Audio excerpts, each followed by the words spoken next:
I've been using the same gaming peripherals now for the past year and a half, and I really like the setup that I have. I have this $150 Corsair keyboard, a $40 Logitech G305 wireless mouse, and then I also have this Corsair wireless headset, mic combo, really nice headset. But all of that stuff is really expensive. All in all, it's over like $300 when you put all three items together. So I wanted to see what actual setup I could get for a tenth of that price.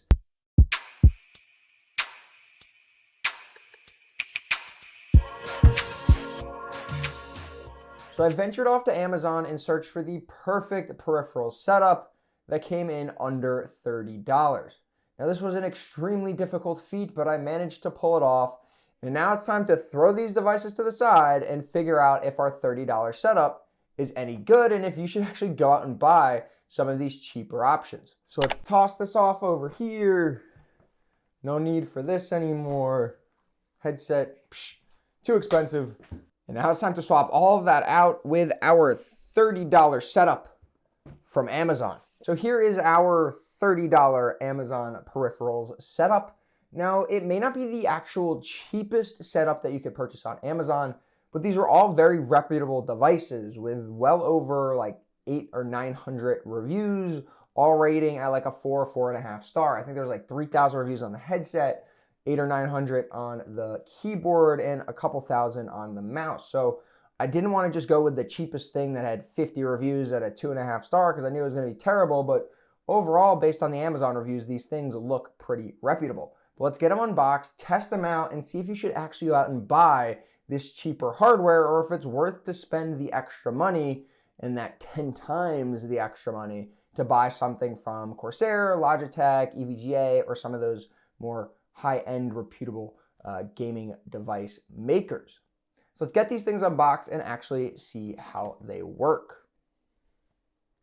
So let's first get the most expensive item unboxed, and that is our TS91 wireless keyboard, or wired keyboard, but 60% gaming keyboard. And overall packaging is very simplistic, but still keeping this thing nice and protected. If we get this thing out of the box, I can already tell you it is extremely light. So it is definitely a plastic chassis, which, yeah, you kind of really can't expect anything more for 16 bucks. But overall, I mean, this thing looks pretty good. The kind of font on the keys is a little bit different, but pretty big, so you can really see everything that you're going to be typing. There's some weird logos and stuff on here with like the whatever McGeegy logo here. But let's get this thing plugged in and see what the RGB looks like.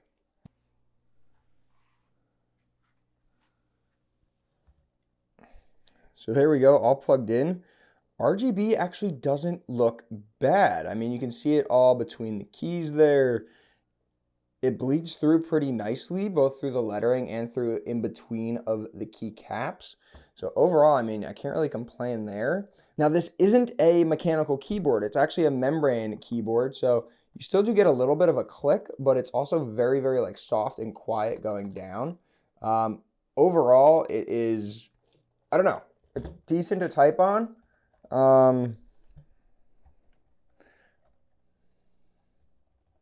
You can tell like there's not really any clacking or really mechanical sounding. And it does lend itself, the membrane, back to diffusing that RGB really nicely, but overall maybe not the best feeling keyboard to type on.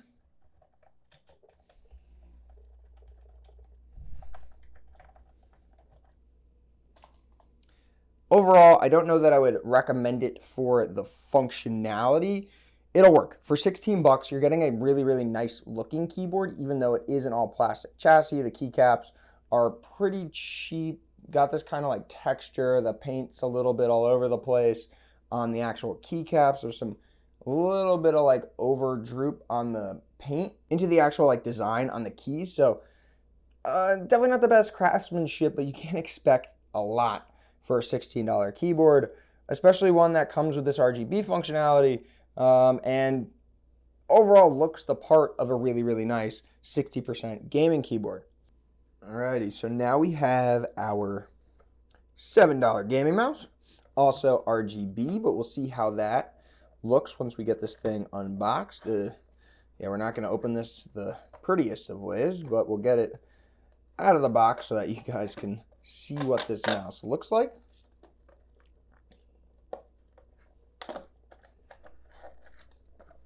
Yeah, this is a fun box to open. Would have been nice to have an X-Acto knife. But overall, decent packaging. The mouse is definitely going to be protected.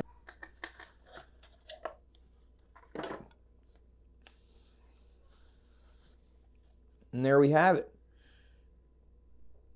Honestly, looks pretty cool. It does have like a pretty cool pattern on the mesh part of the mouse. And this thing is extremely light. Like, I don't think I've felt a mouse this light before. It does have these feet on the bottom of the mouse that, as you see, very easily peel off, which isn't a great sign for this mouse. But the feet should help it slide pretty good. This thing is super, super light. It comes in at 60 grams. So again, really, really, really light. The cable is also nice and sleeved. So it does have a pretty nice sleeve on here. It's not like a paracord lanyard kind of sleeving. It definitely doesn't feel the most, high end, but it pretty nice for $7. I mean, overall, I can't really complain about this thing so far, at least from the design, aesthetic, weight aspect of this mouse. You do get your 2 thumb buttons, perfect for gaming, and you do, I believe this will be a DPI switch. We'll have to see once we get it plugged in. So let's get this thing plugged in, powered on, and see how it looks with our Magigi 60% keyboard.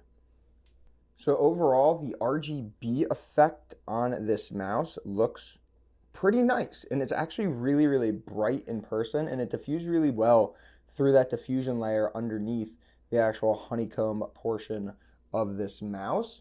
Now, I'd be a little concerned with the honeycomb style. I know there's plenty of other mice out there in terms of like getting palm kind of gunk all stuck on here and getting it really dirty. And it isn't really the smoothest when you rub your hand against it. So that is a bit of a concern, but overall the aesthetic of this mouse looks really nice. You also have full DPI control with your center DPI button. So when you hit it, the mouse will actually blink the color that is corresponding to the DPI that you're at. So that should be, I believe you have 1,000 DPI, you have 1,600, 3,200, and then 6,400. So depending on what color it is will determine what DPI setting you're at. So this is the lowest, which is green. So this is your 1,000 DPI, 1,600 is pink, your 3,200 is blue, and your 6,400 is red. And finally, it's time to test out our $10 Udiojo gaming headset.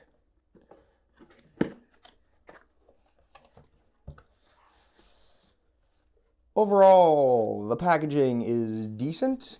It all comes wrapped up at least.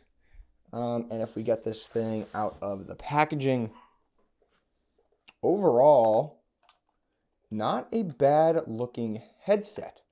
The cable is nice and sleeved. This is kind of a nicer sleeved cable that I was kind of expecting with the mouse. Like, this one's nice and wrapped right up against the plastic cable, whereas the mouse cable, like that lanyard is kind of loose on the cable and doesn't look the best, I have to say. So the headset overall, pretty nice. No like adjustability in terms of a twist, but you do get a decent amount of extension. So you get a decent amount of extension there. It's blue and black. The blue-black aesthetic is pretty nice. The microphone does sound a little crinkly. Hopefully I didn't just break that right there. But it doesn't stay in place great.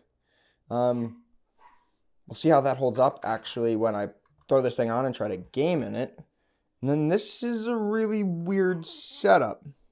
So typically you'd think you'd either have, I don't know, a USB end to your headset and you just plug it in via USB, or you'd have it with your headset and microphone combo jack, or these two individual jacks, but this one actually has both. Now I don't know that you need both, but we'll test that out and see if you just need USB or the jacks, or if you actually do indeed need both.